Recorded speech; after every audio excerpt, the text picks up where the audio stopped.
نبی کریم صلی اللہ تعالیٰ علیہ وآلہ وسلم نے ارشاد فرمایا کہ ایک بھائی صبح قیامت اپنے بھائی پر مقدمہ کرے گا، اے میرے مالک، اس نے مجھے بڑا ستایا، اس نے مجھے بڑی تکلیف دی، فلاں جگہ اس نے میرے اوپر بڑی آزمائش مسلط کر دی، بڑی ساری تکلیفوں سے گزارا۔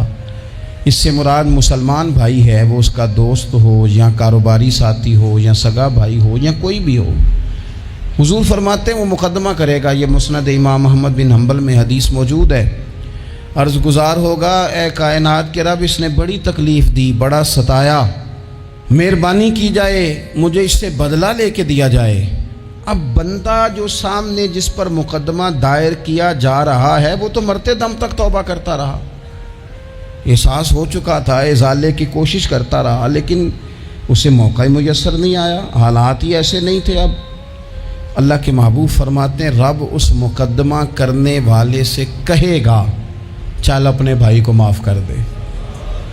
وہ پھر اپنا دکھڑا سنائے گا، اپنے اس درد کی شدت کو بیان کرے گا جو اس کی طرف سے آنے والی تکلیف پر وہ آزمائش سے گزرا، اس کا اظہار کرے گا کہ مالک میں تو بڑی تکلیف میں رہا ہوں، ایسے معاف کیسے کر دوں؟ تو اللہ کریم فرمائے گا اٹھ، پھر وہ سامنے جنت میں نظر ڈال، وہ مکان دیکھ سامنے، وہ دیکھ کے کہے گا سبحان اللہ، اتنا خوبصورت مکان، اتنا عالی شان محل۔ جلدی سے عرض کرے گا مالک یہ کس کو ملے گا؟ تو رب فرمائے گا جو اپنے بھائی کو معاف کر دے۔ تو فوراً سے پہلے عرض کرے گا اللہ میں نے معاف کیا، اللہ میں نے معاف کیا، اللہ میں نے معاف کیا۔ تو رب کریم فرمائے گا پکڑ پھر اپنے بھائی کا بازو اور جا، میں نے تم دونوں کے لیے جنت میں مکان بنا دیے۔ تو ایک تو یہ یاد رکھیں کہ کوئی شخص اگر یہ دعویٰ کرتا ہے کہ میں نے کبھی، ہمارے ہاں بہت سارے لوگ ایسے ہیں جو بعض اوقات بات کرتے ہیں تو ان کی بات سے انا پرستی چھلکتی ہے، وہ کہتے ہیں جی یاد تو نہیں کبھی کسی کے ساتھ زیادتی کی ہو۔ میں نے کہا یہ تو آپ نے بہت بڑا ہی دعویٰ کر دیا ہے، تو بہت بڑا دعویٰ کر دیا آپ نے، ایسے تو ہوتا نہیں۔ کبھی کبھی انسان جو اس کے زیادہ قریبی لوگ ہوتے ہیں، زیادہ قریبی ساتھ رہنے والے، اسے ان کے بارے میں زیادہ حساس ہونا چاہیے۔ میں نے دیکھا ہے کہ ڈھیر سارے لوگ ہیں جن کے ذمے بڑے لوگوں سے معذرت کرنا ہے لیکن تیار ہی نہیں۔ ہمارے ہاں لوگ حکومتیں کر کے چلے گئے اور ان کے دور حکومت میں بڑے بڑے سیاہ قسم کے حالات ہوئے، لوگوں کو بڑی تکلیف ہوئی، لیکن رخصت ہونے کے بعد جب ان سے وجوہات پوچھی گئیں تو کبھی کوئی شخص ماننے کو تیار نہیں ہوا۔ کبھی کسی شخص نے یہ نہیں کہا کہ مجھ سے غلطیاں ہوئی ہیں، مجھ سے کمزوریاں رہ گئی ہیں، بلکہ کچھ لوگ مستقل بنیادوں پر بٹھائے ہوتے ہیں جو سارا دن یہ گنواتے ہیں کہ ان کی تو غلطی ہے ہی کوئی نہیں، وہ تو بڑے کامیاب ترین لوگ ہیں۔ حالانکہ جو بڑے بڑے لوگ تھے، بڑے بڑے لوگ، حضرت عمر فاروق جیسے بڑے آدمی تھے نا حضرت عمر فاروق، تو آخری وقت میں جب آپ کو زخم لگ گیا تو لوگوں نے آپ کی تعریفیں کی کہ آپ بہت بڑے ہیں، آپ نے بڑی خدمت کی، تو حضرت عمر کہنے لگے مجھے اپنی غلطیوں کا بھی احساس ہے اور تم میری تعریفیں کر رہے ہو۔ یہ جملہ دیکھیں، فرمانے لگے مجھے زیادہ اجر کی ضرورت نہیں، بس دعا کرنا میری نیکیاں اور میری غلطیاں برابر ہو جائیں اور رب مجھے معاف کر دے، بس چونکہ مجھے اپنی کمزوریوں کا بھی احساس ہے۔ یہاں یہ معاملہ ہوتا ہے کہ لوگ جب غلطیاں کر رہے ہوتے ہیں، ظلم کر رہے ہوتے ہیں، زیادتی کر رہے ہوتے ہیں، تب وہ سمجھتے ہیں کہ ہمیں تو کوئی دیکھنے والا نہیں۔ میرا اللہ قرآن حکیم میں فرماتا ہے وَلَا تَحْسَبَنَّ اللَّهَ غَافِلًا عَمَّا يَعْمَلُ الظَّالِمُونَ، فرمایا ظالم جو کام کرتے ہیں ہرگز نہ سمجھنا کہ اللہ ان کے کاموں سے بے خبر ہے، وہ وقت کا انتظار کریں۔ وَلَا تَحْسَبَنَّ اللَّهَ غَافِلًا، گمان نہ کرنا، ہرگز گمان نہ کرنا کہ اللہ غافل ہے، يَعْمَلُ الظَّالِمُونَ، ظالموں کے کاموں سے۔ جو زیادتیاں لوگ کرتے ہیں، جو ظلم و ستم لوگ کر رہے ہیں، جس نے اپنے بچے کو پیسوں کے زور پر کسی غریب کے بچے کا میرٹ پیچھے کر کے اپنے بچے کا داخلہ کرایا ہے اور مبارکیں بھی وصول کی ہیں، تو لوگوں کو تو نہیں پتا کہ اس نے پیسے دے کے داخل کرایا ہے، پر رب تو غافل نہیں نا اس کام سے، اللہ کو تو پتہ ہے۔ جس نے اپنے بچے کی نوکری بہت سارے لوگوں کا میرٹ پیچھے کر کے پیسے اور سفارش کے زور پر کرائی ہے،